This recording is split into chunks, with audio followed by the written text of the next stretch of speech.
what your country can do for you. To free the earth from the miseries of disease. We will not fail. Ask what you can do for your country. We stand at the birth of a new millennium.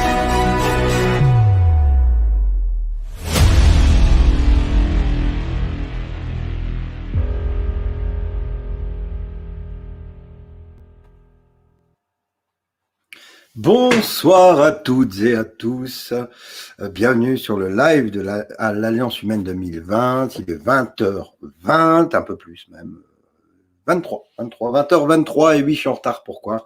Parce qu'il y a Boubourse premier qui a parlé, donc j'ai dû aller vomir entre temps évidemment, vous vous en doutez bien, donc c'était pas simple, voilà, mais j'ai bien pris sur moi, j'ai regardé cette merde blablater, voilà, nous faire l'éloge, merci, merci. Alors, il y a eu merci, il y en a eu plein. Merci aux soignants, merci à vous d'avoir respecté, grâce à vous, les chiffres, blablabla. Alors, ce que j'ai pu noter, alors soyez les bienvenus, installez-vous tranquille, on est bien. Salut à Kevin, salut à Christian, salut à Steve, Muriel, Vincent, RS, Armel, Véronique, Phil, Gianna, Raymond, soyez les bienvenus, on s'installe tranquille, je vais tout vous dire. En ce moment, chaque jour qui vient, on est dans une vraie guerre d'information à tous les niveaux. Hein. Vraiment, c'est une guerre d'information. Au-delà de toutes les autres guerres, c'est une guerre très compliquée parce que chaque jour, je viens tous les soirs pour remettre les points sur les i. Pourquoi? Parce qu'il y a beaucoup de désinformations qui arrivent dans la journée et donc beaucoup d'entre vous êtes perdus parce que vous ne comprenez pas ce qui se passe et c'est pour ça que je viens le soir vous expliquer un peu pourquoi, comment et dans quel objectif. Donc on va faire le point évidemment là-dessus. Je vais rapidement faire le point sur ce que je viens d'entendre de la coquille vide. Donc accompagnement psychologique pour nos anciens et pour les femmes battues, pour les enfants martyrisés. Il était temps quand même, mine de rien, hein, parce que les dégâts psychologiques qui ont été faits avec le premier confinement déjà, rien n'a été fait. Le second confinement, rien n'a été fait. Et c'est à la fin de cette histoire de merde que tu bouges ton cul. Et ça, c'est vraiment grave. Donc, relâchement du confinement, toujours confinement. Mais il dessert la vis, comme je vous avais dit. Il dessert la vis à partir du 28 novembre au matin. Donc, on garde l'attestation à Ausweis. Hein, il faut absolument continuer à faire vos attestations.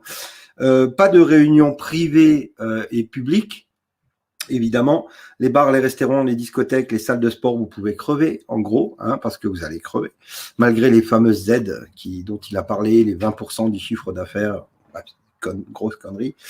Donc c'est les bars, restaurants, discothèques, salles de sport, tout ça, ça reste fermé jusqu'au moins au 15, que dis-je, au 15 décembre. Alors c'est assez marrant. La date limite des élections aux États-Unis, et c'est là où ça me fait un peu tilter, c'est le 14 décembre, on a une proclamation du vainqueur. Et là, le 15, il peut dire que la fin du confinement, si les résultats sont bons, si Biden est élu, peut-être.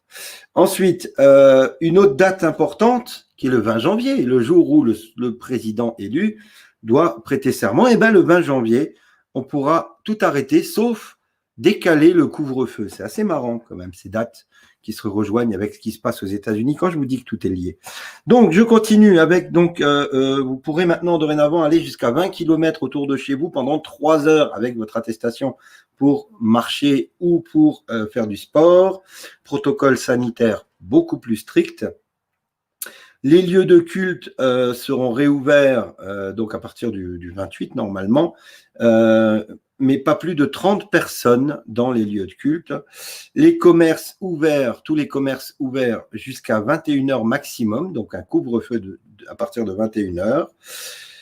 Et puis la fin du confinement, si évidemment les chiffres le permettent, à partir du 15 décembre et le décalage du couvre-feu à partir du 20 janvier. Voilà.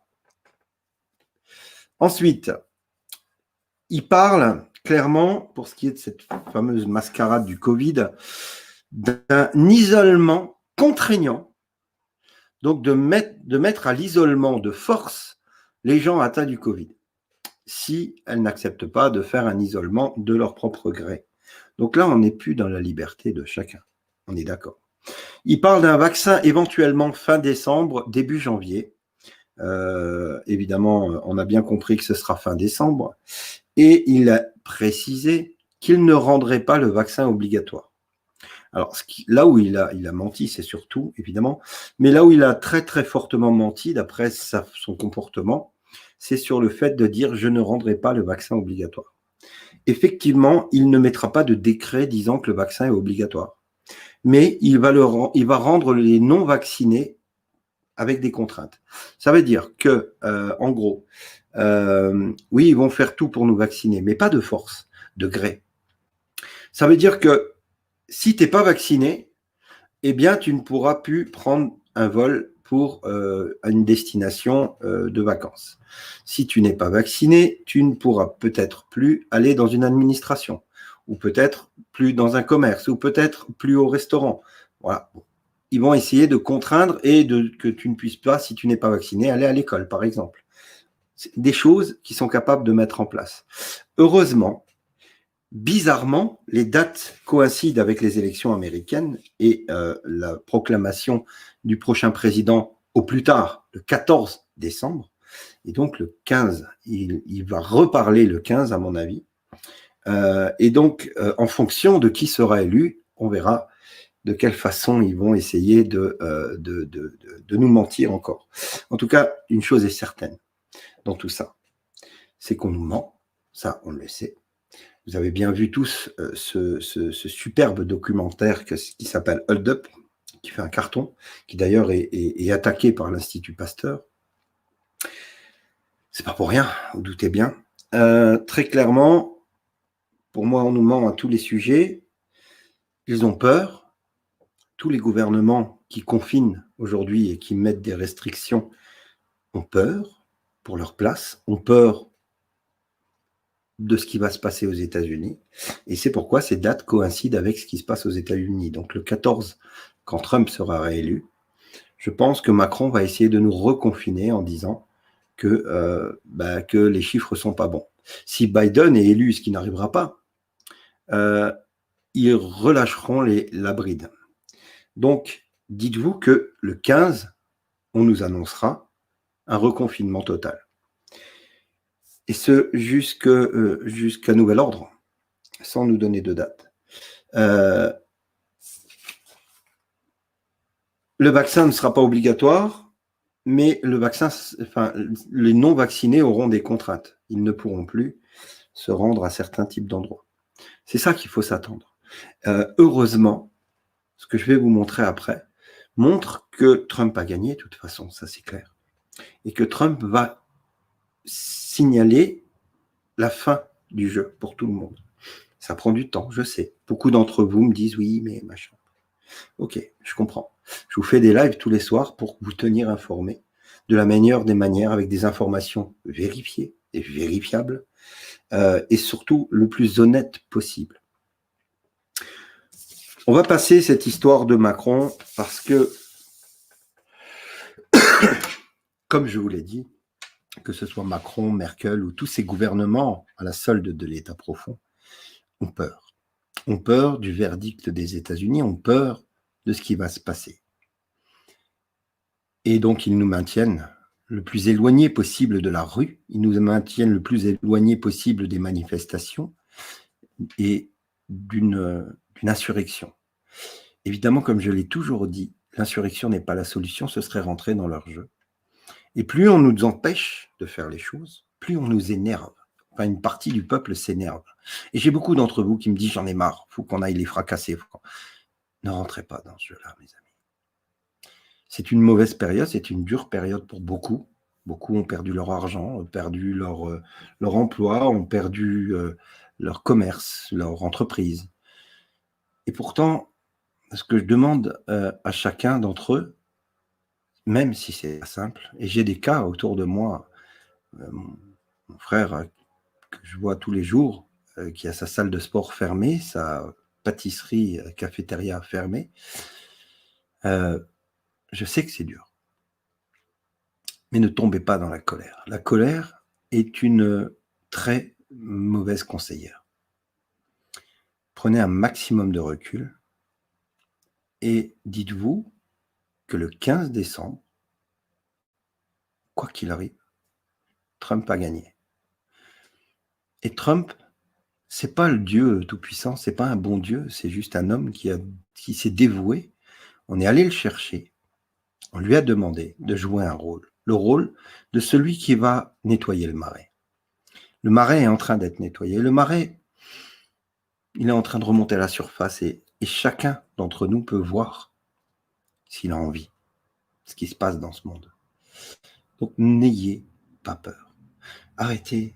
Je sais, je vous comprends, et croyez-moi, je vous comprends, mais je reçois 300, 400 messages par jour, juste sur Messenger, je ne vous parle même pas de mon téléphone. Mais de douter, ne doutez plus. J'ai confiance, une confiance absolue en ce qui se passe. Je sais que ce qui se passe peut prêter à confusion pour certains d'entre vous. Vous voyez des informations contradictoires. Et c'est pour ça que je vous dis, c'est une guerre de l'information, c'est une guerre importante.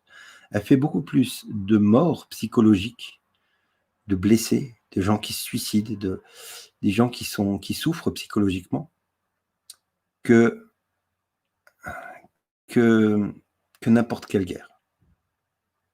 Beaucoup d'entre vous souffrent en ce moment, et ça, je le déplore évidemment, et je fais, tout comme mon équipe, on fait de notre possible pour vous aider à passer ce cap qui est compliqué. On vous avait dit, depuis plusieurs mois, je vous ai dit, ça va secouer. Ça va secouer pour tout le monde. Tout le monde. Les énergies sont pourries. Et pourtant, derrière ce nuage de fumée noire, il y a la lumière pour tous. Il y a la lumière pour tous. Et on va y aller ensemble. On va s'aider, s'entraider ensemble. Rejoignez-nous sur les groupes, que ce soit l'Alliance Humaine 2020 ou The Storm, l'Alliance Humaine 2020, ou d'autres groupes qui font exactement la même chose que nous. Ne restez pas seuls.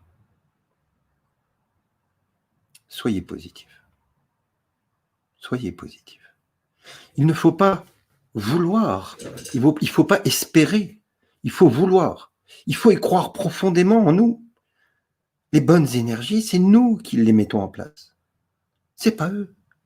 Il ne faut pas espérer et implorer Dieu pour que les choses se fassent. Donnons-nous les moyens de combattre ces gens-là en étant positifs. C'est nous qui devons changer pour pouvoir changer le monde. Si on ne change pas soi-même, on ne changera rien autour de nous. Rien, absolument rien.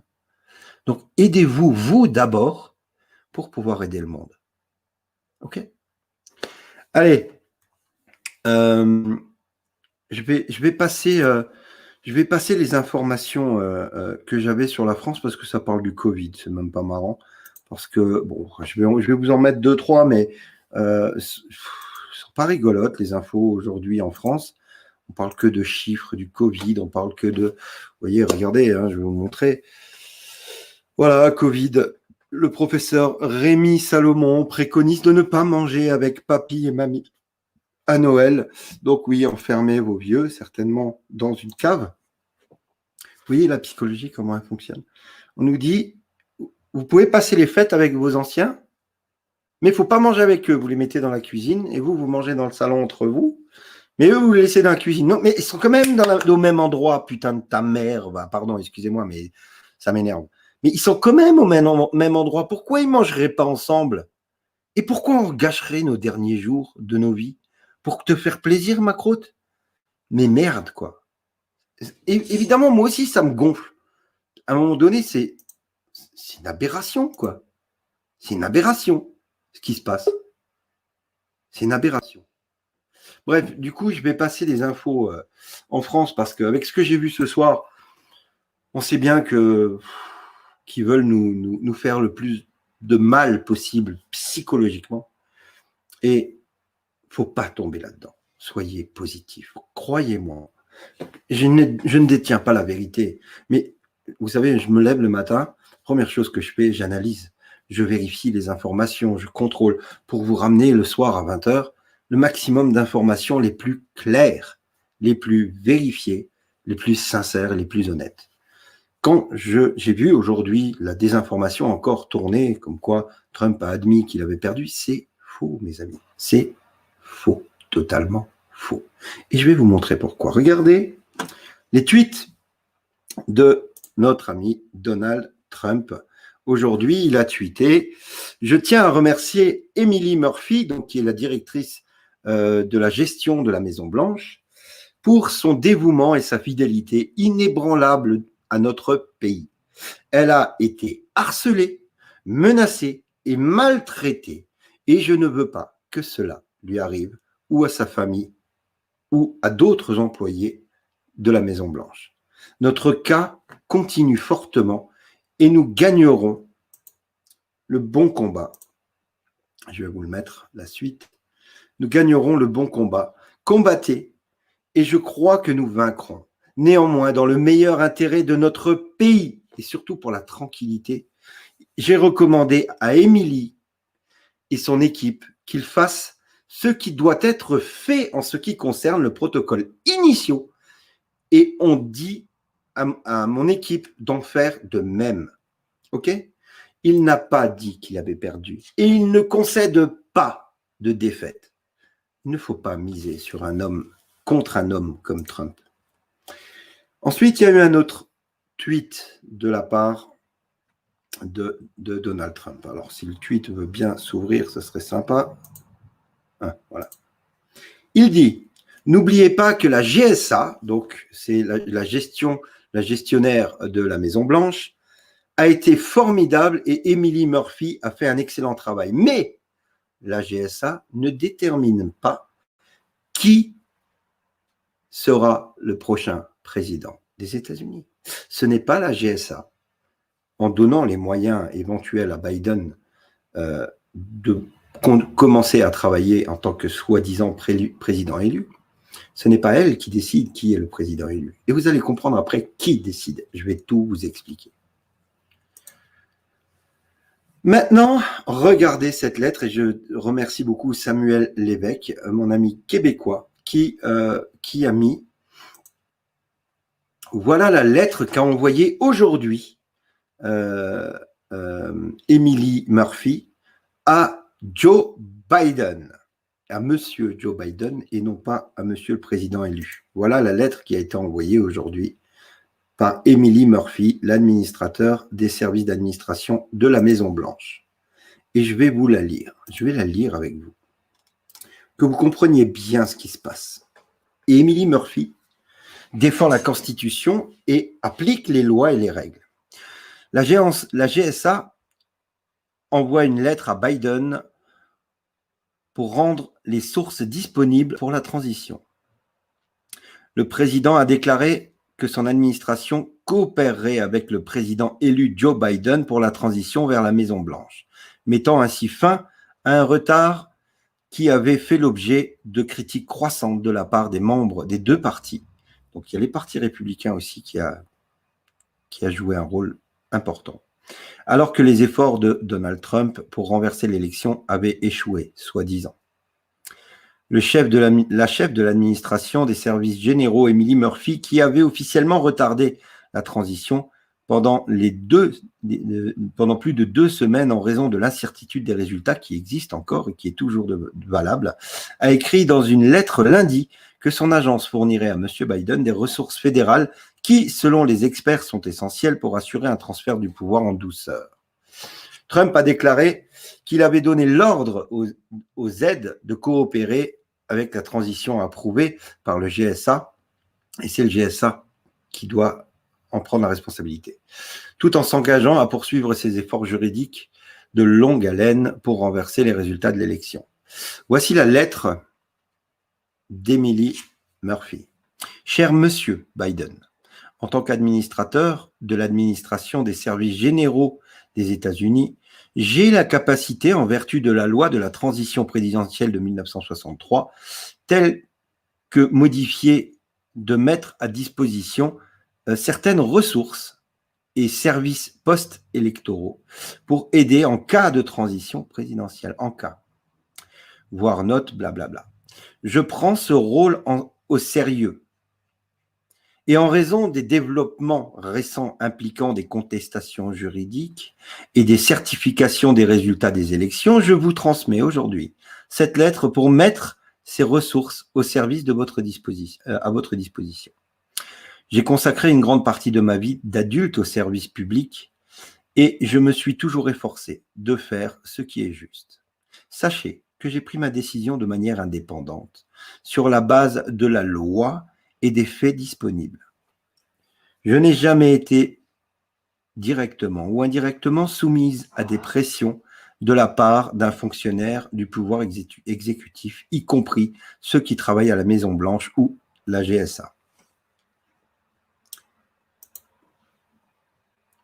En ce qui concerne le fond ou le moment de ma décision, pour être clair, je n'ai reçu aucune instruction pour retarder ma décision. J'ai cependant reçu des menaces en ligne, par téléphone et par courrier adressées contre ma sécurité, à ma famille, à mon personnel et même à mes animaux de compagnie, dans le but de me contraindre à prendre cette décision prématurément. Même face à des milliers de menaces, je suis toujours resté résolu à faire respecter la loi. Contrairement aux reportages et insinuations des médias, ma décision n'a pas été prise par peur ou par favoritisme. Au lieu de cela, je crois fermement que le statut exige que l'administration de la GSA et non l'impose le président élu. Le GSA n'impose pas un président.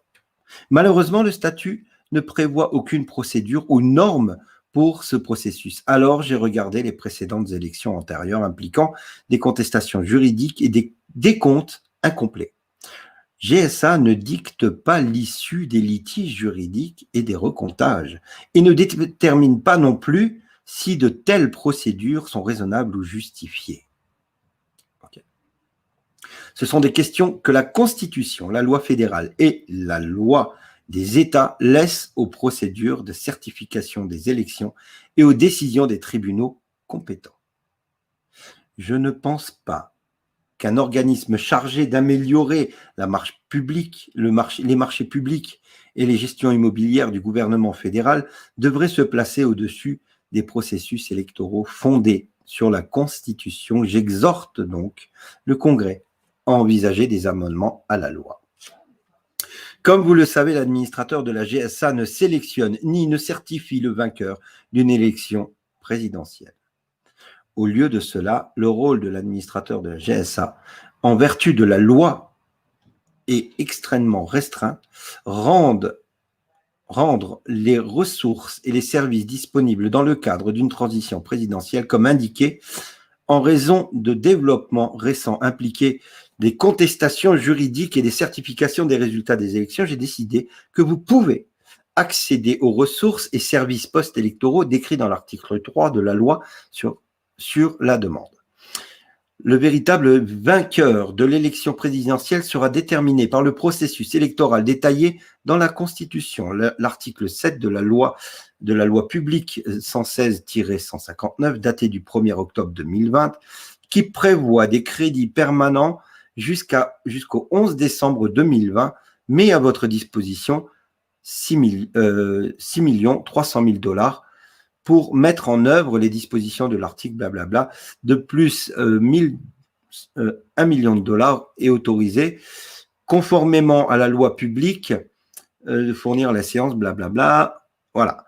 Si nous pouvons faire quelque chose pour vous aider, veuillez communiquer avec Madame Marie D. Gilbert, la coordinatrice fédérale de transition. Écoutez-moi bien. Ce qui se dit là, ce n'est pas « oui, vous avez gagné ».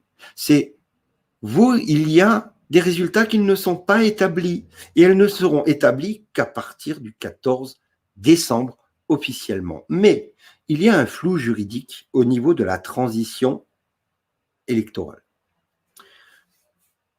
Et vu que ça a toujours été fait, il faut savoir que Trump, par exemple, dès le 9 novembre, a reçu le bureau, a reçu l'adresse mail, a reçu toutes ces petites choses qui font qu'ils peuvent travailler et commencer à former leur équipe. Et donc là, Trump n'avoue pas qu'il a perdu, loin de là, mais il ne veut pas que la pauvre Emily se fasse défoncer la tête. Et donc, il tweet aujourd'hui, dans un journal, The Epoch Times, Trump, la GSA ne détermine pas qui sera le prochain président des États-Unis. Oui.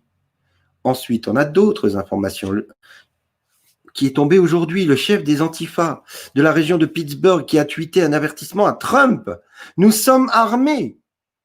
Si vous ne cédez pas d'ici dimanche midi, nous commencerons à bloquer les routes dans les zones des électeurs républicains. Vous vous rendez compte la pression qui est mise sur l'administration Trump? Vous vous rendez compte à quel point ces gens-là, les Antifa, les extrêmes gauches, font la pression sur cette pauvre Emily Murphy en faisant des menaces contre elle, même ces animaux domestiques. Vous vous rendez compte à quel point ils sont débiles. Et après, on dit que c'est nous, l'extrême droite.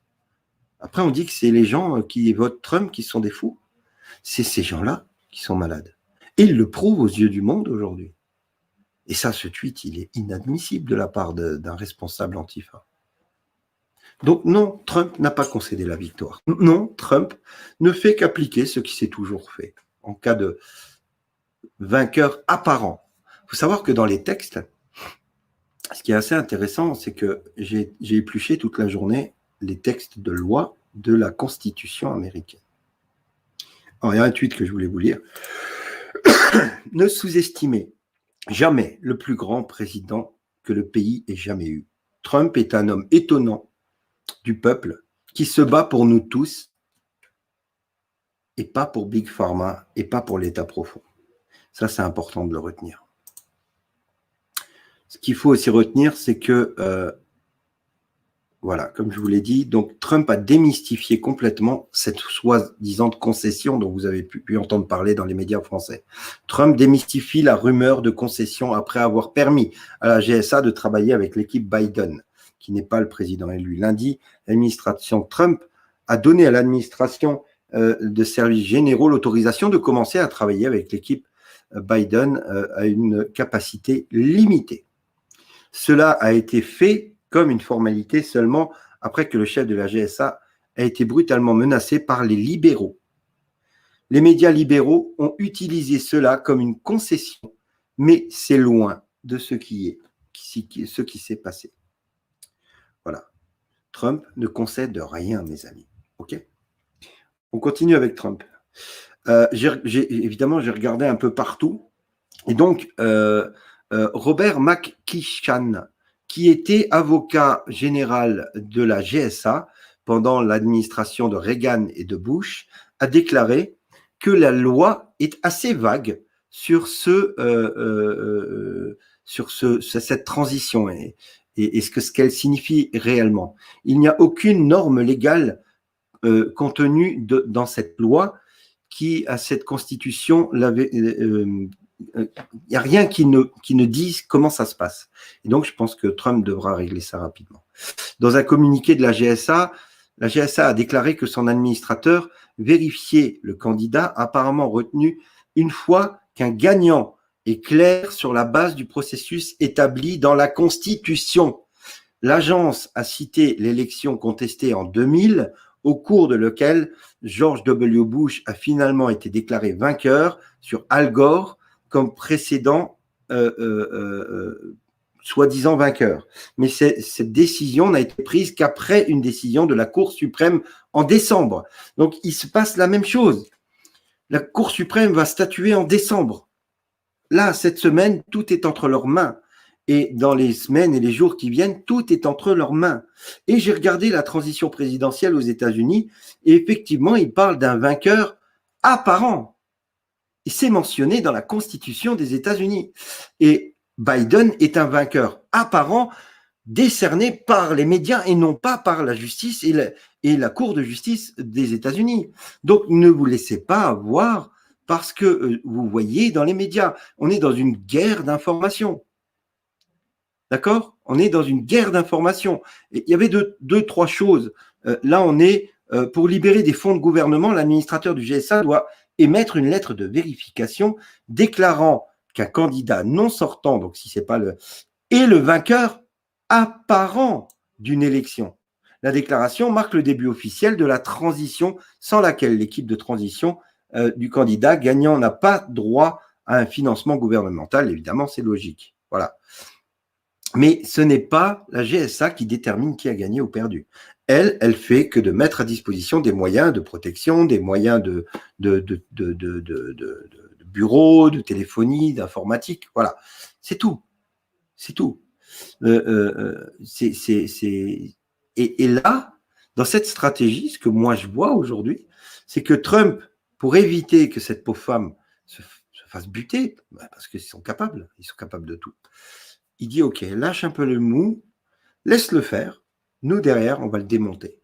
Par contre, le fait d'accepter plusieurs millions de dollars des fédéraux, tous en sachant qu'il a triché, et quand sa triche sera prouvée, il va non seulement être accusé de haute trahison pour tout ce qu'il a fait jusqu'à présent, et tous ses copains avec, Obama compris, mais là, il y a encore une faute plus grave, c'est qu'il a usurpé l'identité d'un président élu, sachant qu'il avait triché derrière. Donc là, ils aggravent leur cas. Parce que le processus, ils accélèrent tout pour pouvoir essayer de mettre dans la tête des gens que c'est lui le président élu, ce qui est complètement faux. Complètement faux. Et regardez, j'ai pas terminé avec les infos. Après, on accueillera notre cher ami Christophe, qui est déjà là, qui nous attend pour parler de comment d'autres peuples ont réussi à reprendre le pouvoir. Alors, nous avons un avantage. Si nous retournons au Congrès, tout le monde comprend cela. Je pense que c'est 26 contre 22. Donc, si c'est le Congrès qui doit voter, on gagnerait largement. Trump a dit une fois que l'élection pourrait atterrir dans le Congrès. Dans ce cas, il aurait l'avantage de gagner. Voici comment les choses sont simples. Ils ont 26 voix contre 22. Et donc, si c'est ce Congrès qui devait décider, pardon, ce ne sera pas le cas parce que ce sera la Cour suprême. Mais si c'était le Congrès, on gagnerait aussi. Donc, il n'y a pas de problème avec ça. Il n'y a aucun problème, ne vous inquiétez pas. Tiens, allez, quelques infos encore, évidemment. Une deuxième vidéo révèle que Eric Commer, du système de vote national, expliquant aux responsables électoraux comment changer le vote. Eh oui, mes amis, il y a des vidéos qui prouvent que cette personne a expliqué, vous voyez ici, aux démocrates comment on peut changer le vote. Voilà, c'est juste énormissime. C'est juste énormissime. Donc, heureusement, des gens ont filmé ça. Et ça, c'est des preuves à charge. Voilà. Des preuves à charge devant la Cour suprême qui vont tout faire tomber. C'est énorme. C'est énorme. Ensuite, évidemment, je vais revenir là-dessus qui est très, très, très, très, très important. C'est ce fameux décret exécutif sur l'imposition de certaines sanctions en cas d'ingérence étrangère dans une élection aux États-Unis. On sait, ça a été signé le 12 septembre 2018. Je vous en ai déjà parlé en long, en large, en travers. Et tout ce qui s'est passé dans toutes les villes et tous les États qui avaient ce système de vote électronique Dominion ou Smartmatic, il y en a d'autres aussi, tombe sur ce décret. Qu'est-ce qui dit ce décret? C'est qu'à partir du moment où une société étrangère a implanté un service ou a mis en place quelque chose pour voler les votes, eh bien, l'élection est nulle et non avenue et ceux qui ont triché sont disqualifiés et même emprisonnés. Voilà. Ça, c'est ce que permet ce décret qui a été signé en 2018. Trump avait prévu le coup. OK? Ça, je vous le montrerai tout à l'heure. Je vous le mettrai encore en lien tout à l'heure. Alors, Joe Biden est en train de constituer son équipe. Et ce qui est assez marrant, Jack Sullivan, l'ancien employé qui avait tout fait pour virer Michael Flynn après l'avoir faussement accusé de la collusion russe. Et cette personne est pressentie pour être le directeur national de la sécurité, le même poste qu'avait Michael Flynn avant de se faire virer par lui et ses copains. C'est assez marrant, Biden, il va prendre ce mec qui a aidé l'État profond à virer Michael Flynn. Vous voyez à quel point il a vraiment une tête de SS, ce mec. Voilà. Ce Jack Sullivan, c'est lui qui a tout fait pour virer Michael Flynn Et maintenant, Biden, pour le remercier, eh ben, lui a proposé le poste qu'avait Michael Flynn. Donc si ça, c'est pas, il n'y a pas de conflit d'intérêt dans tout ça à un moment donné, je comprends plus rien. Je comprends plus rien. C'est n'importe quoi. Alors, hop, juste que je vire un truc. Alors, dernière info qui m'a fait sourire, mais bon, pas trop. Le pape, l'ancien pape François, s'attaque aux dirigeants populistes en les comparant à des dictateurs. Et évidemment, dans son livre qui vient de sortir, le pape François, dans son nouveau livre, a fait apparaître en décembre, a exprimé son opinion sur plusieurs sujets d'actualité, s'en prenant notamment aux anti-masques et dirigeants populistes qu'il a comparés aux dictateurs des années 30 pour Associated Press. Il s'agit évidemment d'une critique à peine voilée contre Donald Trump. Donc, ils sont vraiment aux abois. C'est la fin pour eux. Ils sont paumés, ils sont perdus. Donc, c'est vraiment, comment dire, ils ont que ça à faire aujourd'hui. Et c'est pour ça que je le dis très clairement, on est bien. On est bien. Plus ils vont s'affoler, plus ça va être incontrôlable pour eux, et plus c'est la preuve qu'on gagne et qu'on est en train de prendre le dessus sur ce que eux ont toujours essayé de faire, c'est-à-dire nous asservir, et on est en train de se libérer. Donc ça, c'est vachement intéressant. D'accord? C'est vachement intéressant. Alors, j'espère que j'ai été clair sur ce que je vous ai expliqué ce soir. Alors, j'ai un petit souci avec... c'est super. Alors, j'espère que j'ai été clair avec les infos. Évidemment, la France en a vu. Je répète rapidement, accompagnement psychologique de nos anciens, des femmes battues et des enfants. Il était temps.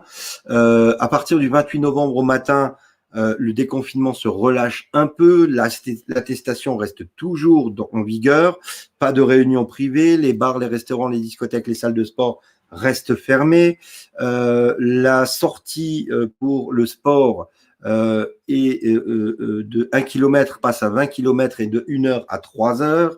Le protocole sanitaire va être beaucoup plus strict dans les lieux, dans les commerces. Les lieux de culte vont réouvrir, mais pas plus de 30 personnes par messe. Les commerces pourront réouvrir, mais jusqu'à maximum 21 heures et à partir de 7 heures du matin. Un couvre-feu, donc, à partir de 21 heures le soir. À partir du 15, comme par hasard, décembre, soi-disant fin du confinement, si les résultats sont concluants. Et le 20 janvier, le couvre-feu pourra être décalé et ils referont le point le 20 janvier. Et donc, isolement contraignant, plus contraignant contre les gens qui sont malades. Donc, ils veulent vraiment contraindre les gens à s'isoler par eux-mêmes. Et s'ils ne font pas, c'est les autorités qui auront le droit de le faire. Donc, la préfecture, la mairie ou tout institut de ce genre. Le vaccin devrait arriver fin décembre, début janvier. Et il a menti en disant « Je ne rendrai pas le vaccin obligatoire », mais il rendra le vaccin contraignant. C'est-à-dire tous ceux qui ne sont pas vaccinés auront certainement des contraintes, croyez-moi. C'est comme ça qu'il travaille. Voilà, alors j'espère que tout est clair pour vous. On va passer à l'étape. Alors, je vais faire venir Christophe, mais il m'a envoyé un mail avec des slides et malheureusement, je n'arrive pas à les ouvrir. Donc, je suis désolé. On va devoir faire sans et on va parler d'autre chose. Alors, on va dire salut à mon Christophe. Salut mon Christophe. Salut, est-ce qu'on m'entend? Oui, on t'entend très bien. C'est Comment bon, tu vas? bon, je vais devoir tout faire de tête. Hein. Ouais, je suis désolé parce que j'ai encore ouais. essayé avant et j'arrive pas à l'ouvrir. Alors, je suis Ok, vraiment navré. c'est Alors, pas grave. Alors, bonjour, Alors, bienvenue à tous. Est-ce que tu vas bien? ça va bien. Donc, avant d'attaquer sur mon petit sujet, qui sera moins lourd que le quantique, moi, ça va très bien parce que je suis béat d'admiration devant tant d'intelligence. Le plan est d'une intelligence, mais inouïe. Et il faut s'en rendre compte, c'est comme si il y avait Mozart et tous les grands musiciens qui avaient composé une symphonie avec un chef d'orchestre, Donald Trump, et que nous, on était là, on essayait de comprendre. Alors, naturellement, avec le temps, on comprend quelques notes, avec le temps, on comprend quelques séquences, on comprend quelques, je dirais, phases de la symphonie. Mais la symphonie, on l'ignore encore. Et elle est... Enfin, si je Elle est cloisonne et que je divine. me dis Elle est comment... divine. Voilà. n'oubliez pas que nos gouvernants sont normalement, les États sont indépendants, bon, sous influence américaine pour l'Occident. Et comment faire, même si Trump gagnait et qu'il avait une grande influence sur la France, comment désister un président élu? Comment désister Eh bien, il faut que le peuple le demande. Et pour qu'il le demande, il faut prouver que toute la lignée, tous ceux qui ont été mis en place sous l'influence de la CIA sont des pourris. Et que finalement, de toute façon, c'est ton tour, t'as plus qu'à attendre et prépare-toi. Voilà, c'est ça. Donc, ça va venir du peuple parce que les preuves sont tellement évidentes et pour ça, il faut pousser. Et je dirais que où est la panique? Elle est chez eux puisqu'ils se raccrochent au moindre quart de tweet de Trump. Alors qu'ils ont tous les pouvoirs, dès qu'ils leur donnent un peu à manger, ils se ruent dessus comme des hyènes. Donc, qui est en panique? Je ne crois pas que ce soit notre camp qui ne fait que progresser, puisque même Macron l'a stipulé apparemment en fin de discours, il ne faut pas céder au complotisme, c'est une grave maladie, vous Je savez. n'ai pas entendu ça parce que j'ai coupé avant. Bah, c'est mes filles qui m'ont dit ça, elles m'ont dit, il est le papa, il parle de vous. Je dis, bah, écoute, c'est super. Alors, comment on appellera cette symphonie-là quand elle sera finie? On l'appellera la Divine Symphonie. La Divine Symphonie. Et moi, j'ai une phrase qui me vient comme ça, qu'il faut retenir et réfléchissez à cette phrase. La fiction dépasse la réalité. D'accord? Voilà, on nous dit toujours la réalité dépasse la fiction. Pensez à cette phrase et ça va vous... La fiction dépasse la réalité. Moi, voilà mon constat. Sur le film qui nous est présenté, c'est ce qui se passe à mon avis, et je pense que on peut réfléchir sur cette phrase-là et se dire que si on la prend, puisque tout est inversé, je crois qu'on est pas mal. Voilà. C'est ça. Alors, je réponds juste aux gens qui écrivent là sur le chat et on posera les questions. Posez-moi les questions en fin d'émission.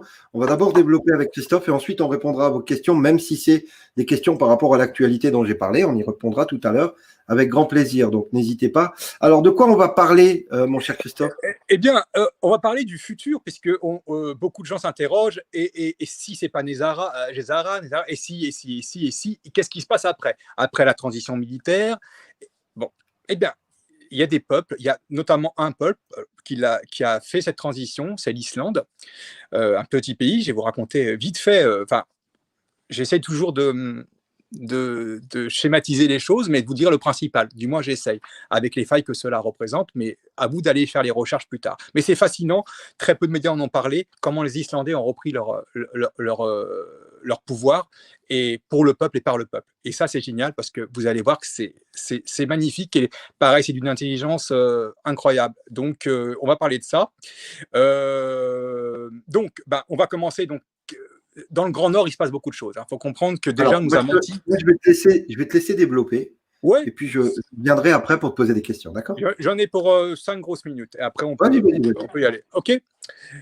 Donc, la première chose, je n'ai pas de slide, mais je le fais de tête. Ce qu'il faut savoir, c'est que les Vikings, qu'on nous a présentés comme des monstres absolus, ce n'étaient pas des monstres absolus. Ce qui s'est passé, c'est que le pape, à une certaine époque, a émis ce qu'on appelle une bulle, donc un drop, interdisant tout commerce avec les païens du Nord, hein, donc les Vikings. Donc ces gens-là qui n'étaient pas favorisés par le climat, pour revenir donc sur les Islandais et tous ces peuples-là qui sont assez progressistes, eh bien, ils n'ont pas eu d'autre choix que d'aller piller, puisqu'on les a interdits de commercer, ce qu'ils faisaient très bien avec le poisson, les peaux, etc. Donc au départ, il y a une imposture à nous dire que ces gens-là sont venus nous piller sans aucune raison. Ils sont venus nous piller parce qu'ils n'avaient pas le choix. Le pape avait émis une bulle, ce qu'on appelle une bulle papale, et donc interdiction de commerce, sinon excommunié. Donc c'était terrible. Il ne fallait pas commercer avec les gens du Grand Nord. Bon. Donc ils ont fait ce qu'ils ont pu. Et donc, pour revenir à ces gens-là qui sont rebelles et qui ont un caractère fort, il s'est passé en 2008 parce qu'on connaît la chute et donc le krach, et les Islandais ont été déclarés en faillite, donc par rapport à une dette qui dépassait leurs avoirs. Alors, vite fait, qu'est-ce que c'est la dette? Le grand mensonge de la dette. On nous dit, la dette, chaque Français est né avec actuellement, je crois, 45 000 euros de dette. D'accord. Et donc, c'est ce qu'on a dit aux Islandais. Et on a dit que la dette dépassait largement la possibilité de remboursement et les avoirs islandais. C'est possible. Mais concernant la France, On nous parle du passif, la dette, mais est-ce qu'on nous parle de l'actif? Est-ce qu'on nous parle des infrastructures? Est-ce qu'on nous parle de ce que la dette a financé? Autoroutes, ports, routes, la France, quoi. Le plus grand territoire maritime du monde, etc., etc. Donc, on nous dresse un portrait de faillite susceptible, mais si la France était à vendre, elle vaudrait largement, largement, largement plus que la dette. D'accord? Donc, on ne nous parle que du passif, mais on ne nous parle pas de l'actif. Donc, quand on dit que la France est ruinée, c'est faux. Hein, elle n'est pas ruinée. Tout ça, c'est des obligations. La preuve, les Islandais.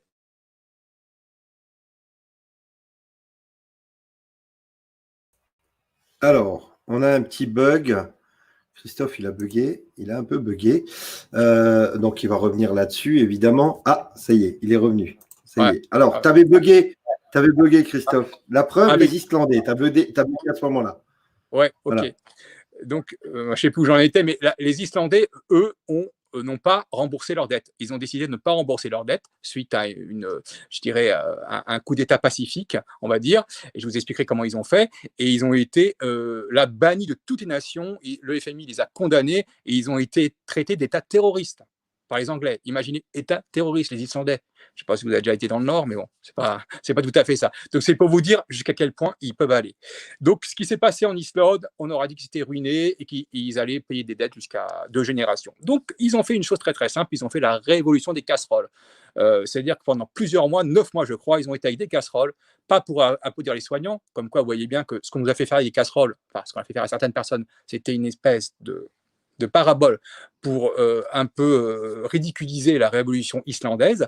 Et pendant 9 mois, et il fait froid là-bas, pendant 9 mois, ils ont fait le siège du Parlement, du palais de la présidence, etc., etc. Ils sont 330 000 en Islande, mais il y avait résolument toujours 30 000 personnes dans la rue. D'accord? Donc ça a duré 9 mois. Ils ont commis aucune violence. À partir de ce moment-là, le gouvernement a démissionné. Ils leur ont dit soit vous démissionnez, soit on vous emprisonne. Et ils ont fini par emprisonner quelques banquiers et quelques membres du gouvernement in fine. Il faut le savoir, hein, puisqu'ils étaient plus nombreux. Ça doit être un petit pays. Et donc là, on va partir sur comment ils ont créé une constitution et un État merveilleusement tourné vers le peuple. Et vous allez voir comment ça s'est passé. C'est très simple. Il y a 4 phases. Ils ont d'abord réuni dans un gymnase 1000 personnes au hasard complet, tirées au sort. Si on met ça à l'échelle de la France, on mettrait 5 régions, 5 gymnases, 5000 personnes. D'accord? Ces personnes-là ont été amenées à débattre comme une journée seulement, pour pas que ça déborde et qu'il y ait d'influence du jour au lendemain des uns sur les autres. Et ils ont été amenés à débattre par date de 6 ou de 8. Pareil, pour que le groupe énorme ne fonde pas sur un individu, que chacun puisse s'exprimer. D'accord?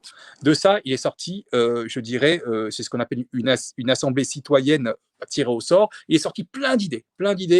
Ça a été vraiment quelque chose de formidable. Après ça, il fallait quand même mettre ça plus en forme, créer une trame. Et là, ils ont élu 300 citoyens. Mais pareil, quand je dis élu, c'est-à-dire que chaque Islandais était censé voter pour quelqu'un, son voisin, l'instituteur, peu importe. Il n'y avait pas de campagne.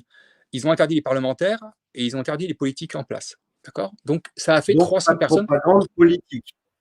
Aucune propagande politique.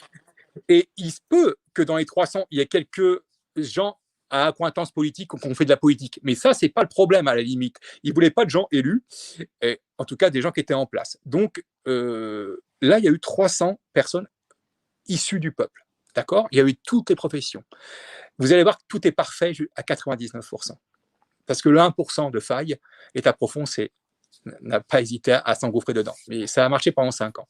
Donc, on a ces 300 personnes. Ces 300 personnes se réunissent plusieurs semaines et doivent en élire encore 25.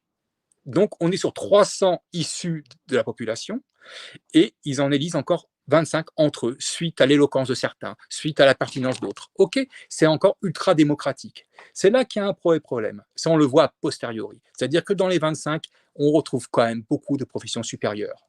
D'accord? Il y a beaucoup de profs de droit, comme par hasard. Ils savent très bien rassurer, ils savent très bien parler.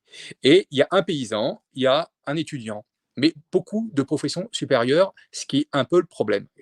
On le verra plus tard. Pour l'instant, tout est parfait. Donc, on est à la deuxième étape. Après, la troisième étape, il crée ce qu'on appelle une wiki-constitution. Et là, on revient au peuple. C'est génial. Toutes les idées sont... Ça met du temps, hein, ça met plusieurs mois. Et pour l'instant, le pays tourne bien. Je voudrais simplement le signifier, que le pays n'est pas en ruine et le pays a la plus forte croissance de toute l'Europe. Le FMI l'a même dit. Donc, tout va bien avec ces non-politiques qui sont au pouvoir. Pour l'instant, tout va très, très bien. Et donc, ils créent une wiki-constitution. C'est-à-dire qu'ils ont rassemblé toutes leurs idées. Ils ont fait avec les profs de droit et tout ça, un peu quand même quelque chose qui ressemble à quelque chose. Et ils ont réouvert un forum à tous les Islandais, voire au monde entier, pour avoir des idées. Donc, on retourne vers le peuple. Là, c'est comme chez nous. Si vous voulez, il y a des idées qui sont likées, d'autres qui sont moins likées. Donc, il y a des idées qui ont encore émergé et qui sont venues abonder à cette constitution. Cette constitution, donc, c'est constitué, c'est qu'à de dire, vraiment, avec je dirais que chaque personne du peuple ne peut pas, aucune personne ne peut dire au niveau du peuple, je n'ai pas été consulté. Et c'est pas fini, c'est pas fini. La Constitution, elle commence à avoir de la gueule, elle est même, on va dire, quasiment terminée. Et elle est même saluée par beaucoup de pays démocratiques. Bon, c'est quand on saura où regarder une belle constitution, parce qu'avant ils avaient une constitution qui était celle du pays qui les avait qui les avait colonisé, le Danemark. Donc ils s'en fichaient la constitution danoise. Voilà. Donc ils ont leur constitution et la quatrième étape, quasiment dernière étape, on va dire, on repasse en référendum. Donc on est devant un troisième passage devant le peuple. Référendum à 93%. Là, il commence à avoir des infiltrations dans les 25 et on dit quand même, ils ont voté, mais il y a quand même des choses qui vont dans cette constitution qui ne sont pas terribles. Donc, gros lavage de cerveau à la télé, hein, on connaît ça, et comme pour l'Europe, et on leur demande de revoter. Et malgré ce lavage de cerveau, ils revotent à 63%. C'est bon, c'est dans les clous. Il restait une étape. Dans cette constitution, on a dit qu'elle devait passer devant le Parlement. Le Parlement des 25. Et c'est là qu'il y a eu un souci. C'est-à-dire que on est en 2010, 2012. Cette constitution n'a jamais été votée au Parlement. Ils ont laissé traîner pendant 2 ans. Donc, qu'est-ce qui fait que dans ces 25, personne ne le sait, des gens ont voulu faire traîner pour arriver à une espèce de truc bâtard qui était des nouvelles élections comme avant, presque comme avant, mieux qu'avant, mais presque comme avant, ça on ne le sait pas. Est-ce que c'est les élites qui finalement, une fois qu'elles sont en haut de l'élite, ne veulent pas donner la démocratie au peuple? Est-ce que dans ces élites, ou est-ce que des gens nouvellement promus élites, il n'y a pas une espèce de contamination qui se fait et une espèce d'entre-soi? On ne le sait pas pour l'instant. En tout cas, on sait quelle est la marche à suivre. Voilà comment eux, ils sont arrivés et comment le pays a été gouverné pendant 5 ans de manière très harmonieuse. Et à la fin, il y a juste le fait que ils ont certaines choses ont fait que ça n'a pas été voté, mais ça existe et ça a permis au pays de fonctionner. Voilà la révolution des casseroles islandaises et c'est ce que vient de faire en approche le Danemark. Le Danemark a bloqué le gouvernement pendant 9 jours, qui vient de reculer sur une loi pire que chez nous. Hein. C'était terrible, la loi. Vraiment, on était vraiment sur un truc absolument dégueulasse. Et donc, ils viennent de retirer la loi. Ils l'ont fait aussi, les Danois. Donc, dans le Nord, il y a beaucoup de liberté. Voilà un peu, sans support, l'histoire des Islandais, la révolution des casseroles. Il faut aller chercher maintenant. Et comme quoi, on peut le faire. Hein. Donc, il y a des choses qui sont faisables. Alors, et on est beaucoup plus en politique. Ce que je trouve intéressant dans ce que tu nous as dit là, des choses qui se sont passées, eh bien, Gessara propose la même chose. En appelant ça un conseil des sages, sans propagande politique. Donc, la politique n'existera plus comme elle existe aujourd'hui, c'est-à-dire que vous aurez plus des trous du cul qui viendront une fois toutes les cinq vous serrer la main au marché en disant « oui, votez pour moi, je suis le plus beau, machin ». Ça ne marchera plus, ça. En fait, on élira au niveau, je vais parler au niveau communal. Au niveau communal, on fera un conseil, enfin, il y aura une élection au niveau de la mairie où on élira celui que nous estimons le plus sage de notre ville et on mettra son nom sur un papier. Voilà. Il n'y aura pas des... Non, ce sera une feuille blanche et vous mettrez le nom de la personne que vous estimez le plus en charge, ou peut-être 2, 3, 4 noms, on ne sait pas comment on va faire, mais en tout cas, c'est nous qui choisirons. Et en fonction du nombre de voix par personne, eh bien, ils mettront en place un conseil, et ce conseil municipal élira le maire et la personne qui sera la plus sage pour aider la ville à évoluer. Et ce sera ça à tous les niveaux, départemental, régional, grande région, et aussi de la France, mais ça devrait être aussi au niveau du monde. Et ça, c'est GESARA. Et il y a le RIC, le fameux référendum d'initiative citoyenne.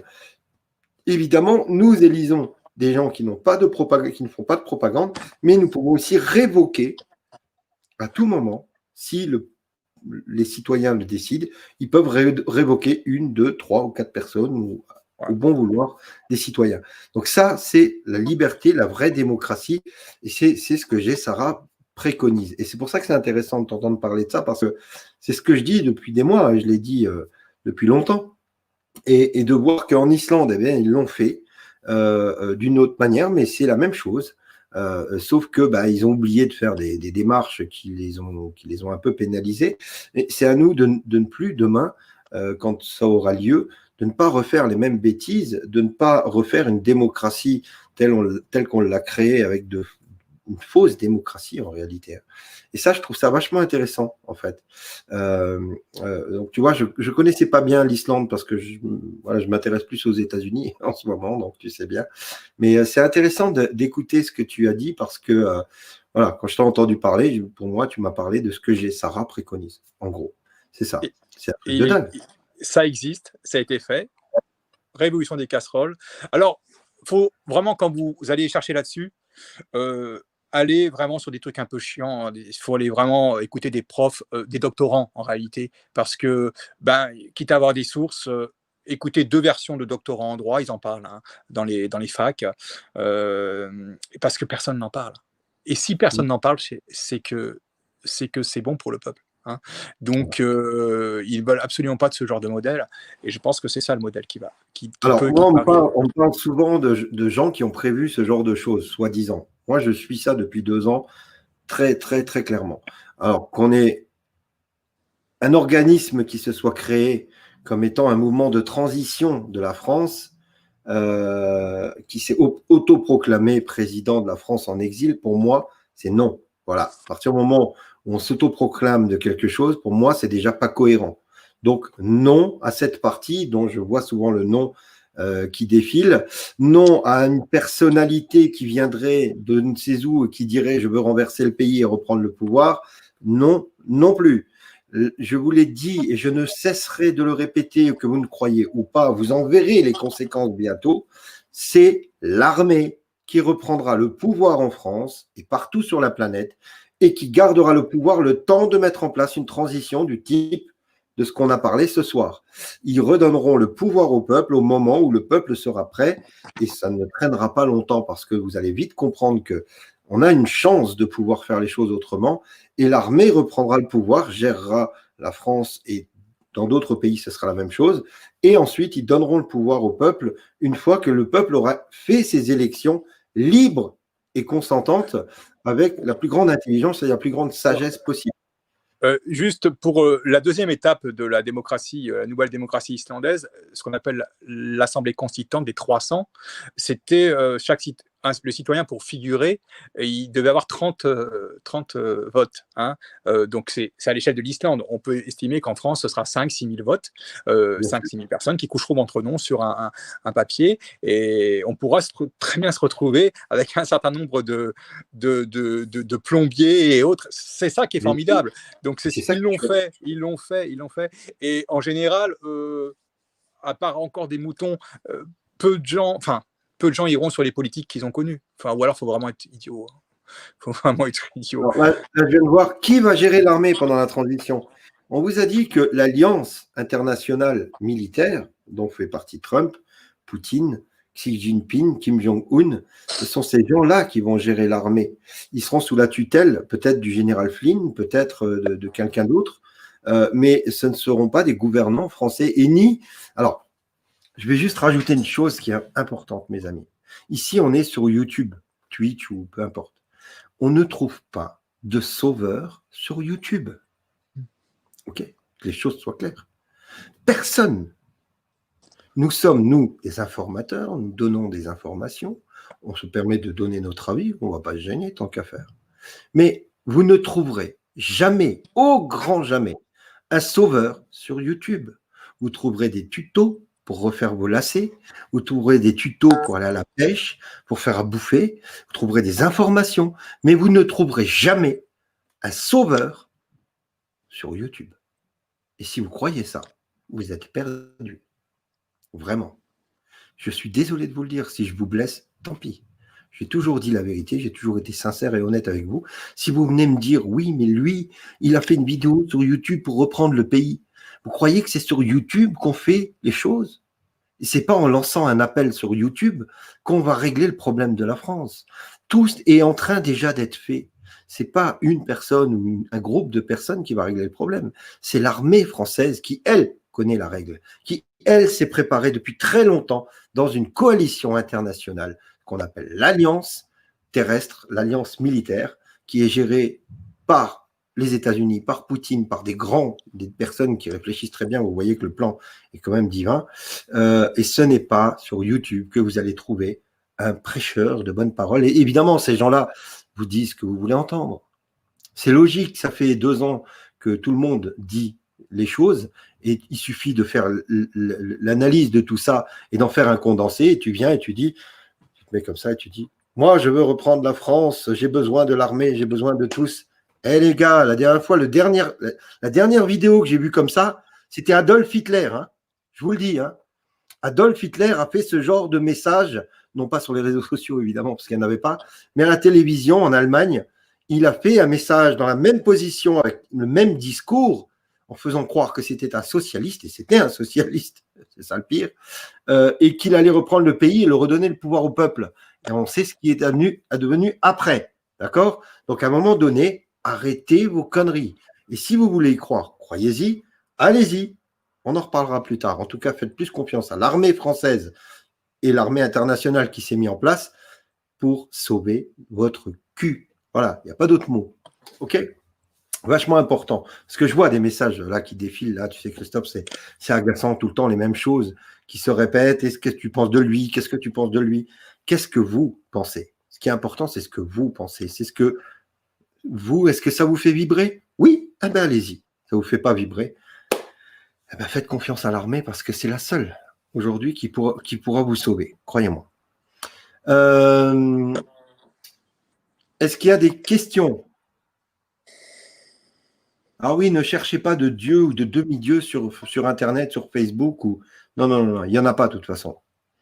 Ni Trump, hein. Trump n'est pas un dieu. Hein. Trump est juste un homme qui a accepté une mission, c'est de révéler l'état profond et de l'anéantir, avec l'aide évidemment de l'Alliance militaire internationale. Et pour le revenu universel, tiens, qu'est-ce que tu en penses, toi, de cette histoire de revenu universel que veulent le socle citoyen, que veulent nous sortir le FMI et l'État profond? Qu'est-ce que tu en penses de ça? C'est le stade ultime de l'abrutissement. On a un premier abrutissement qui est le nivellement des valeurs et l'abolition des valeurs, et je dirais que tout est un peu inversé. Il y a la télé, donc le monstre absolu qui suffit de débrancher pour faire. On a un monstre qui nous parle, il faut le débrancher, c'est tout. C'est pas difficile, hein, mais seulement comme si elle vous hypnotise, vous avez du mal à la débrancher. Donc il y a ça. Et la dernière chose, c'est que vous n'avez même plus à réfléchir pour manger. On va donner à manger, juste ce qu'il faut. Faut pas non plus rêver. Hein. Oui. C'est pas. Et donc, si vous voulez aller vers des dépressions, si vous voulez aller vers un monde, mais complètement dingue, où il n'y a plus de valeur. Je veux dire, tout le monde a un jour rêvé de ne rien faire. Mais je peux vous assurer que rien faire, c'est super compliqué. Moi, je préfère faire rien. Oui, mais l'humain n'est pas fait pour ça. L'humain, il est fait pour aller voir derrière la colline ce qui se passe. L'humain, il est fait pour crapahuter. Il est fait pour se poser des questions. On veut faire de vous un gros bébé qui va rôter. C'est tout. Et qui ne réfléchit plus. Et qui sera aussi les mains de ce qui sera encore utile pour eux, la robotique, les ordi, et voilà, et c'est tout le reste. Donc, le reste sera inutile. Et j'irai plus loin. Je pense qu'il y aura aussi des revenus universels plus. Ce sera les revenus universels qui seront majorés de ceux qui taperont sur les revenus universels, qui ont décidé de se révolter. Ça va être bien comme monde, hein, Donc, voilà ce Ouais. qui nous prépare. Donc, des milices. Il y aura même plus de police. Donc, moi, je le dis aux policiers, vous êtes la prochaine étape. Police armée, Oui. vous êtes, pour ces gens-là, ils peuvent le faire autrement. Ils peuvent le faire par la délation et je dirais, la gratification d'esprit de collabos, hein. Donc, qu'est-ce qu'ils sont qui avec l'armée et avec la police qui peut se retourner contre eux. Donc, c'est la prochaine étape pour eux. Donc, revenu universel, je n'ai pas de mots. J'ai pas de mots. J'ai pas de mots. Le revenu universel, comme je l'ai déjà expliqué, qui n'a absolument rien à voir avec le GESARA. Je suis en train de vous poster le lien de la vidéo GESARA d'ailleurs, pour bien que vous compreniez la différence. Le revenu universel que veut nous imposer l'État profond est un revenu universel d'asservissement profond, total, complet. OK ? Donc, surtout, ne tombez pas dans le chant des sirènes que va vous chanter donc cet état profond à travers la voix du FMI, de l'ONU ou d'autres organismes du même genre. Ça n'a absolument rien à voir. La liberté totale du GESARA, c'est un salaire de vie et sans contrepartie. Et le revenu universel ou stock le citoyen, comme l'appelle, dénomme l'État français, c'est l'asservissement total. Total. Alors, j'ai une petite histoire. Je suis obligé de refaire ma pièce d'identité. Ça n'a rien à voir, mais vous montre à quel point ils sont subtils et sataniques. Je ne vais pas vous faire l'histoire, machin, mais il existe des chakras, et on a le chakra de la gorge, qui est très important. Et quand quelqu'un sait travailler sur ces énergies-là, il peut nous bloquer notre voix, notre parole, notre façon de dire les choses et de faire les choses. Et je dois faire une photo pour ma pièce d'identité. D'accord ? Et j'ai appelé la mairie et j'ai dit, oui, mais je fais comment pour faire une photo ? Les photographes sont fermés. Elle me dit, il faut aller au photomaton, mais attention. Elle me précise, attention. Pas d'écharpe, pas de col roulé. J'ai dit, quoi ? J'ai dit, pourquoi pas de col roulé ? C'est quoi ce délire ? Elle dit, oui, il faut que le cou soit complètement nu. Et j'ai dit, mais vous savez pourquoi ? Elle me dit non. Je dis, vous savez pourquoi ? Regardez votre pièce d'identité là, tous ce soir-là. Mettez-la à travers la lumière et regardez ce qu'il y a juste là. Il y a une petite puce de merde, d'accord, qui travaille sur votre chakra gorge à travers votre photo. C'est des marabouts, ces gens-là. Ils sont dans le subtil, dans l'énergie, dans l'énergétique. On parlait du quantique aussi.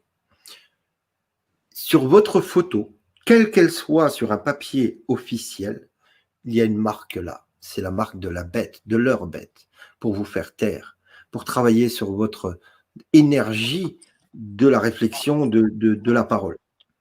Ça, c'est super important. Et moi, quand j'ai dit ça, j'ai dit à la gonzesse, j'ai dit, vous savez pourquoi ils vous obligent à avoir le cou nu ?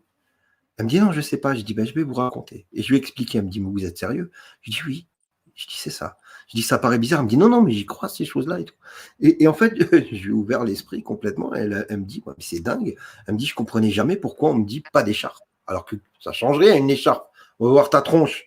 Pas d'écharpe, pas de code roulé et pas de minerve. Voilà. Comme par hasard. Le cou doit être vide, nu.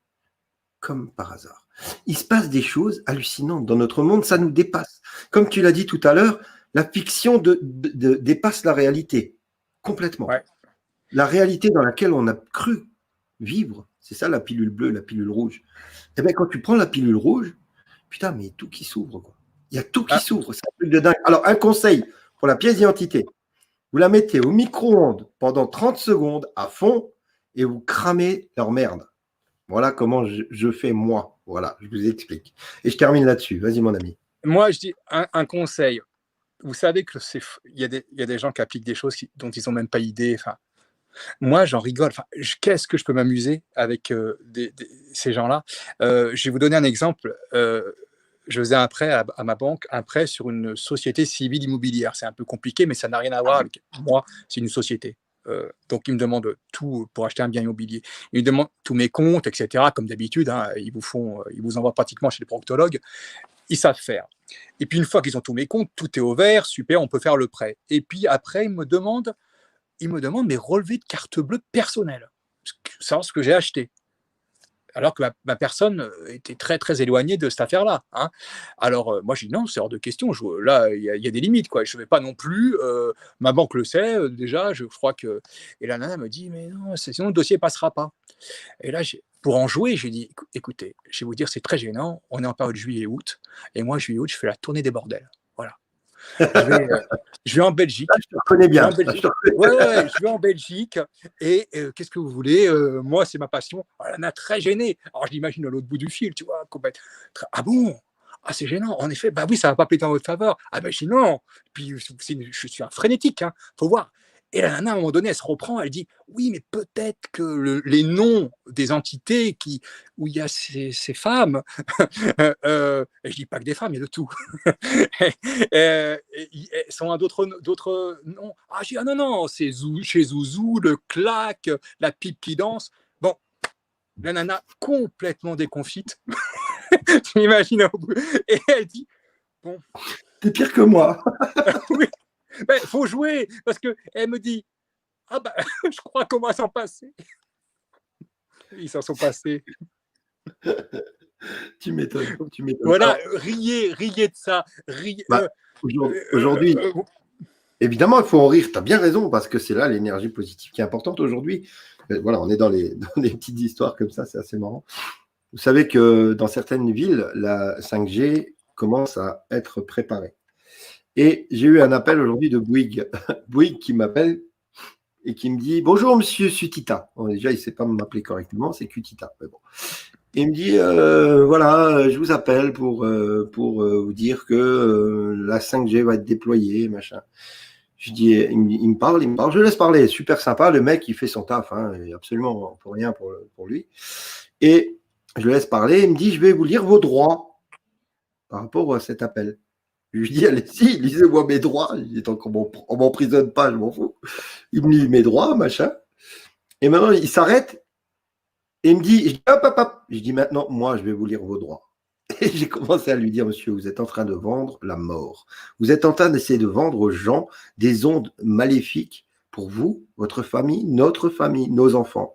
Ah bon, je dis, écoutez, monsieur, moi j'ai travaillé dans la téléphonie, je sais ce que c'est. Et ces ondes de 5G, c'est un micro-ondes sur pylône. Voilà, ça va vous griller votre cerveau. Vos gosses, ils vont être grillés. Et le gars, j'ai commencé à parler comme ça, hein, et à parler de la 5G avec lui. Il me disait, ah bon. Et Mohamed, il s'appelle, super sympa le mec. Hein. Et il me dit, attendez, monsieur Qtita, je coupe l'enregistrement, qu'il me dit. Il me dit ça. Je dis, ah d'accord, ok, vous êtes open. Je dis, voilà, je vous explique, machin. Je commence à lui parler. Il me dit, ah mais vous en savez des choses. Je dis, mais vous savez, c'est pas besoin d'essayer de savoir. Les choses sont devant vous, il suffit d'ouvrir les yeux. Ah oui, mais vous savez, nous, on ne nous dit pas tout ça. Je dis, mais c'est normal, on vous dit de vendre et que c'est bénéfique et que c'est bien et machin. Le gars, je lui ai retourné le cerveau et ce soir, je lui passe un salut parce que Mohamed est en train de nous regarder. Et j'espère qu'il va aller bien et je lui ai souhaité, comme d'habitude à tout le monde, d'être heureux, lui et sa famille, et d'arrêter de vendre ces merdes, même si je sais qu'il en a besoin. Mais j'ai trouvé cette conversation vachement intéressante. T'as éveillé quelqu'un. Ouais, voilà, d'un mec qui est au courant de rien. Ouais, et il m'a dit, mais merci. Il m'a dit merci. Il m'a dit merci. Il m'a dit, vous êtes une belle personne, qui m'a dit. J'ai dit, je ne suis pas une belle personne, j'ai juste que je ne peux pas vous laisser faire ce que vous faites. Il me dit, oui, je sais, monsieur, mais.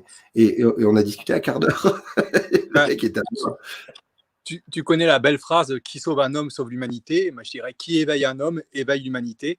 Et je pense que tu en as quelques-uns à mettre sur ta veste. Et tous, voilà, moi, je pense que je suis à 4 depuis 8 mois. Hein. C'est pas beaucoup, mais bon, c'est déjà 4. Non, Christophe, tu sais, l'Alliance humaine, c'est pas Antoine. L'Alliance humaine, c'est Antoine, c'est Christophe, c'est Véronique, c'est Ingrid, c'est Maxime, c'est voilà, toutes ces personnes, et puis tout cela, et puis Sonia, et puis Maria, et puis Lustige, et puis Roxane, et puis voilà, toutes ces personnes-là qui nous suivent, qui développent tout ça, tout ce qu'on raconte, tout ce qu'on dit depuis des mois et des mois. Voilà, c'est Willy, hein, Willy aussi, Françoise aussi, tout le monde. On est tous au même niveau. Moi, je me mets en avant parce que j'aime ça, parce que c'est mon métier à la base. Toi, tu nous as rejoints et tu nous aides énormément parce que c'est ton cœur qui parle. Et tous ceux qui sont avec nous, c'est la même chose. On est tous au même niveau. Il n'y a pas toi, moi, il n'y a pas d'ego. Tu le sais bien, tu me connais maintenant, c'est bien. Ceux qui diront que j'ai de l'ego me connaissent très mal. J'en avais à l'époque quand je faisais de la politique, évidemment. Mais à un moment donné, quand tu fais les choses pour le bien commun, et c'est là le choix le plus important de notre vie, c'est ce choix-là. Fais les choses pour toi ou fais les choses pour tout le monde. Et quand tu choisis d'abord de bien te centrer et de savoir qui tu es, de savoir où tu vas, et que tu fais le choix du bien commun, ça dépasse l'entendement, ça dépasse tout. Il n'y a plus aucune limite, il y a plus aucune. C'est de la négation totale pour tout le monde. Et tous ceux qui sont là dans cette alliance, toi et les autres, on est tous au même niveau. On est tous en train de donner ce qu'on a de plus beau en nous, la lumière. Et chez toi, elle brille très très fort, mon frère. C'est gentil. Non, bah écoute, oui. Après, c'est vrai que beaucoup se sentaient seuls. Comme je le dis hein, souvent, l'Alliance humaine, c'est déjà ça. On a regroupé plein de gens qui étaient seuls, moi y compris. Hein, ça veut dire entourés, hein, très heureux de vivre, mais dans tout ce qui est notre philosophie, et même pas notre spiritualité, notre philosophie, pourquoi les gens se veulent du mal? Pourquoi, quand quelqu'un est en difficulté, il y en a qui préfèrent lui faire un croche-pied plutôt que de l'aider? Il y avait un truc qui n'allait pas.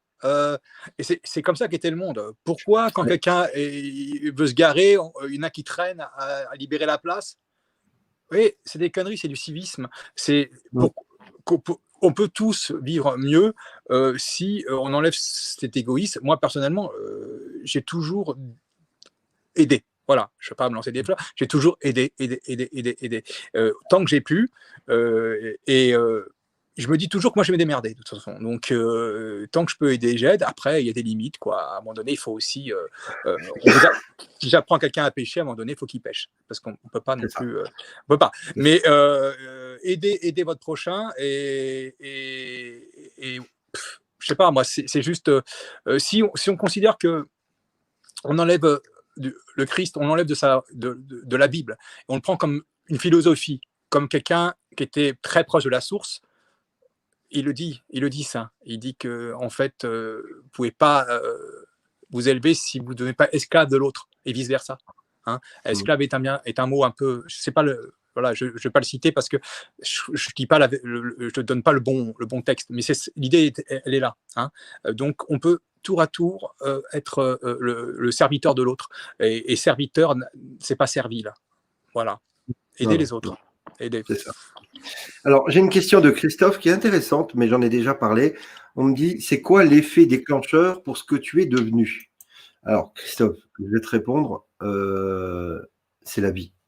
La vie qui a fait tout notre parcours depuis bébé et de ce qu'on est devenu humainement, mais aussi professionnellement. Moi, j'ai fait de la politique, j'ai traîné mes guêtres dans la politique, j'ai vu. Comme disait l'adage, je suis venu, j'ai vu, j'ai vaincu, et je me suis barré le plus vite possible. Et j'ai fait aussi 2 arrêts cardiaques très longs, très importants, qui m'ont ouvert l'esprit, ouvert les yeux et ouvert le cœur sur ce qu'était la vie. Voilà. Et ça m'a poussé à comprendre et à chercher et à devenir ce que je fais aujourd'hui. Donc, essayer de donner, parce que comme certains le savent, moi, j'ai plus rien à perdre. J'ai fait ma vie professionnelle pour moi, j'ai réussi, à part prendre la place du président, je ne vois pas ce que j'aurais pu faire. Moi, personnellement, en tant que professionnel, j'ai réussi et je veux réussir aujourd'hui la fin de ma vie en tant qu'être humain. Je veux réussir à aider l'autre à comprendre la vérité de ce monde, parce que je pense que je l'ai compris, c'est la mienne, c'est ma vérité, mais chacun a la sienne, mais j'essaye d'aider l'autre à aller vers sa vérité. Et en donnant de la vraie information, ça permet aux gens de s'ouvrir et de comprendre non seulement ce qui se passe, mais aussi qui ils sont. Donc après, ça reste de la spiritualité, et ça, je ne rentrerai pas là-dedans, vous le savez. Et toi, Christophe, quel était le déclencheur de ta vie qui a fait que tu as compris? Tu le sais, je l'avais raconté, c'est une question assez émouvante, c'est l'histoire de Martine. Voilà, je vais la faire vite fait pour ne pas être tenu par l'émotion, mais j'avais ouvert des magasins bio, ce qui n'était pas non plus. C'est déjà une démarche un peu d'aller vers des gens qui pensent autrement, hein, d'être toujours en marge, surtout il y a 20 ans. Et puis, donc, dans ces magasins, on retrouve on rencontre des illuminés. Il y en a qui changent de religion, entre guillemets, tous les 6 mois. Et on rencontre des gens éveillés, très, très réveillés. Et la plus réveillée était une femme qui s'appelait Martine, qui était une femme de ménage à la retraite. Et donc, qui n'a jamais, qui en termes d'éveil et d'intelligence, surpassé plein de monde, mais qui a juste fait sa vie comme, je dirais, de manière tellement éveillée qu'elle n'a pas cherché à gagner plus que ce qui devait, que pour aller à la juste mesure de ses besoins naturels. Voilà, elle a toujours été à la juste mesure de ses besoins naturels. C'est ça. Moi, j'en suis encore loin de ça. Et donc, Martine, elle venait tous les mardis à l'ouverture, un quart d'heure avant, et elle venait me parler, m'éclairer et me dire vous êtes bien parti, vous êtes voilà plein de choses. Et un jour, elle est plus venue. 15 jours, 3 semaines, 1 mois, 2 mois. Et donc, j'ai demandé à droite à gauche, parce qu'elle était quand même connue dans le quartier, personne ne savait plus où elle était. Et je l'ai vu arriver 2 mois plus tard, soutenue par une dame que je ne connaissais pas, et un cadavre ambulant, quoi. J'ai vu arriver un cadavre. Il faut savoir que Martine luttait contre un cancer de manière naturelle depuis 8 ans. 8 ans, sans chimio, sans rien. Et donc, elle arrivait, elle a fait le tour du magasin, elle a marqué le magasin, et elle est arrivée devant ma caisse, et elle m'a dit d'un air grave, elle dit « Christophe, vous n'êtes pas à votre place ici ». Alors, je dis « Oui, je sais, j'ai un projet. C'était le projet qui me fait vivre actuellement. Et elle m'a dit vraiment avec une urgence, elle m'a dit « Non, mais vous n'êtes pas à votre place. Il faut que ça se fasse. Et il faut que ça se fasse vite. » Et c'est elle qui, sur cette force, sur cet impact, m'a fait tout lâcher. Donc, j'ai mis mon destin entre les mains d'une énergie de conseil autre que la mienne. J'ai accepté cette énergie. Et donc, j'ai tout vendu, j'ai été sur mon projet, la banque ne m'a pas suivi, m'a signalé Banque de France. Et à 2 jours près, c'était la mort sociale. Mais voilà, ma vie s'est jouée à 2 jours, puisque j'étais sûr d'y arriver. Et j'y suis arrivé. Voilà. Donc, il faut y croire. Mais c'est vrai que, voilà, bon, après, tu connais ma condition, tu sais que moi aussi, je ne me soigne pas. Et c'est l'amour qui nous permet de guérir. C'est l'amour qui nous permet de tenir, l'amour qu'on a entre nous tous. L'amour que je reçois énormément de certains d'entre vous, quasiment tous, évidemment, mais cette personne t'a donné énormément, plus qu'elle n'a reçu, je pense, et elle t'a libéré ton âme d'être humain, de là où tu étais en réalité, parce que tu n'étais pas dans la bonne matrice. J'étais encore jeune, mais j'étais sur le chemin, elle le savait. Vous savez, je crois que les gens en éveil, les gens réveillés les voient, le sentent. Il n'y a pas de... Vous savez, il y a l'être physique, et puis il y a les différents champs que l'on émet, et il vous est bien arrivé à chacun de rentrer dans une pièce et voilà, de sentir des choses qui n'allaient pas. Vous étiez en mauvaise interaction avec le champ magnétique d'X, Y personnes, et ça vous a envoyé comme un bouclier. Tout le monde a vécu ça. Et un malaise, voire même jusqu'à, je dirais, une respiration qui commence à être difficile. Donc, plus vous serez réveillé, plus vous aurez ce genre de sentiment. Ce qui n'est pas toujours facile, mais il faut le gérer. Et je suis encore, par rapport à cette fameuse Martine, très, très, très en dessous. Très, très en dessous. Donc, c'est juste l'histoire de... Voilà, on a des anges qui passent comme ça. C'est ça. Alors, on a Malika qui nous dit, alors tu n'as pas suivi le début, Malika, mais Trump a annoncé qu'il était prêt à quitter la Maison-Blanche, c'est faux, et laisser la place à Biden. Dites-moi que je rêve. Non, c'est complètement faux. Donc, je te propose, Malika, pour ne pas me répéter, de reprendre le début du live en replay et de bien écouter tout ce que j'ai raconté en début du live. Alors, pour ce qui est de la carte, la pièce d'identité, la même chose pour le passeport, oui. Il y a effectivement sur la photo en filigrane au milieu du passeport, à côté, donc en haut à droite de votre photo initiale, il y a un filigrane de votre photo. Et sur ce filigrane, il y a un œil d'Horus dessiné juste sur votre gorge. Regardez, j'ai vérifié aujourd'hui avec Véronique. Véronique qui est venue, elle m'a ramené son passeport et j'ai vérifié ça cet après-midi. Alors, voilà, bon, on va pas trop traîner, mais Alors, demain, il n'y aura pas de live. Donc, je sais pas, peut-être Christophe veut faire un live demain. Non, j'ai pas les moyens. Tu sais que je suis une buse en informatique. Je sais même pas passer une slide. Tu vois, j'ai mes limites. Hein. Je suis une buse complète. Un nul. Ben, Donc, tu es mon. Tu donc, es du pour coup, moi. Voilà. demain soir, je ne serai pas là parce que j'ai l'anniversaire du petit-fils de Sylvie, que je considère un peu comme le mien. Je l'aime beaucoup. C'est un petit gamin adorable. Et donc, premier anniversaire, 1 an. Vous douterez bien que je ne peux pas manquer ça et je pense que vous ne m'en voudrez pas de ne pas être présent demain. Évidemment, s'il se passe quelque chose d'énorme, je lâche tout. Hein. Je lâche le gâteau, je lâche le champomis, j'arrive. Mais finalement, on aura des nouvelles tous les jours, évidemment, mais on se revoit jeudi soir à 20h pour faire le point de ces 2 jours qui vont arriver. Mais je te remercie beaucoup, Christophe. Merci pour ce que tu es. Bel être indigo que tu es. Merci pour ta présence, pour ta chaleur et pour ton courage de te battre tous les jours. Parce que c'est pas simple d'être entrepreneur comme tu l'es, c'est pas simple d'être l'humain que tu es, parce que tu es exceptionnel d'humanité et d'amour. Merci d'être à nos côtés, c'est vraiment cool. Et where we go one, we go all, mon frère. Allez, vas-y, je veux t'entendre le dire. Non, on est en France où nous allons nous allons tous. Et le mot de la fin, je vais te devancer, tu me demandes toujours un mot de la fin. Ne renoncez pas. On est dans la ligne droite. Ne renoncez pas. Le renoncement, c'est comme le charbon. Soit ça vous brûle, ça vous salit. Ne laissez pas de traces. Ne renoncez pas. La chose la plus facile dans la vie, c'est de renoncer. Ça prend un quart de seconde. OK? Persévérer, c'est plus dur. Voilà. C'est bon pour les losers. Voilà. Et plus la victoire est longue, plus c'est dur, plus elle sera éclatante et elle marquera